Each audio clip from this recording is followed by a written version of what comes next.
Hi! This is my first video blog, and I wanted to do it because a lot of people have chosen to share their lives, and I want to be one of them. So, thanks to Christine and Brianna for giving me that little push. My name's Kayla, and I've had Lyme for 5 years now. It's really hard. As all you Lymies know, it's probably the hardest thing that you will ever go through. I don't know how it started actually. It just suddenly hit. I was in the middle of 8th grade. I remember this too. I was going to my locker and all of a sudden I couldn't lift anything because there was this horrible pain in my right arm, like shoulder. I couldn't lift anything and it hurt so bad and I didn't know what it was. My mom took me to a lot of doctors around here and they didn't know what it was. It was beyond their realm of capability. So she took me to Madison where they diagnosed me with RSD. And by that time my arm was very nasty. It was very sickly looking, pale. It was weeping. It was just really nasty. And they gave me medicine for it. And I went on the medicine. And within a week I stopped walking. I was downstairs. And I couldn't get back upstairs. My mom came down and she said something like, "How would you like to ride in an ambulance?" So that was my first ride in an ambulance. They had to pull me upstairs on a blanket. I had 3 friends over. They all helped too. So went to the ER, spent lots of hours in the ER. They did blood tests and they did a spinal tap with no anesthetic whatsoever. That was quite fun. I don't know how long I spent. I think I spent less than a week there.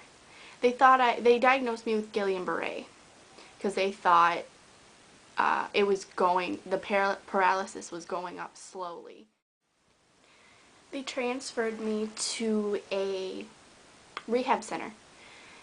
About 5 days to a week when I was in the hospital, they decided they wanted me to go to a rehab center. So that was my second ride in an ambulance. But I went to the rehab center and I got my own room, and that is when I started to learn how to walk all over again. It wasn't the worst thing because everybody was so nice.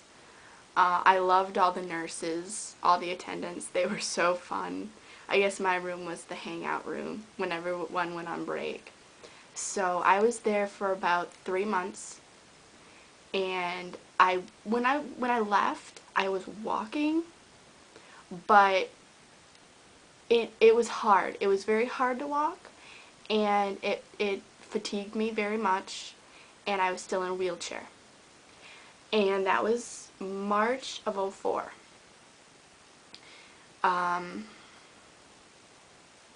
After that, it's just been a whirlwind of doctors, diagnoses, in and out of wheelchairs, in and out of bed. I've been bedbound. School's been a bust. Haven't been able to go to school. I did graduate though, so yay me. That was my biggest accomplishment was graduation, because I was basically homebound and I had to do everything myself. Thanks a lot to my tutor, Judy, though. She was so supportive. I don't think I was diagnosed with Lyme at all. They shrugged it off when my mom thought it was Lyme. I don't know. They said something like, that's not possible, and she doesn't have the bullseye rash, and blah blah blah. So I wasn't diagnosed with Lyme until a month ago. And that's 5 years later. 4 years. It'll be 5 in January. But yeah, so by the time I actually started treating for the Lyme itself, it was already chronic. So I don't know. I did the hyperbaric oxygen, which was, it was very, very expensive, but it was the best thing I did at the time. It gave me 4 or 5 great months to where I was working, I was in school, I was going out with friends, I was nonstop. But all of a sudden I just crashed again.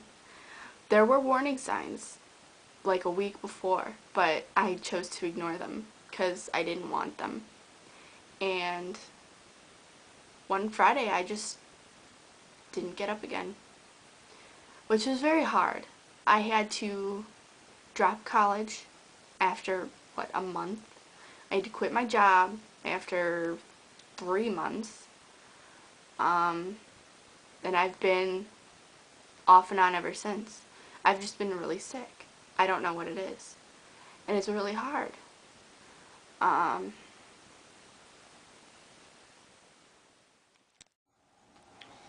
Well, now that you met me, and now I have Lyme, I hope you will keep watching.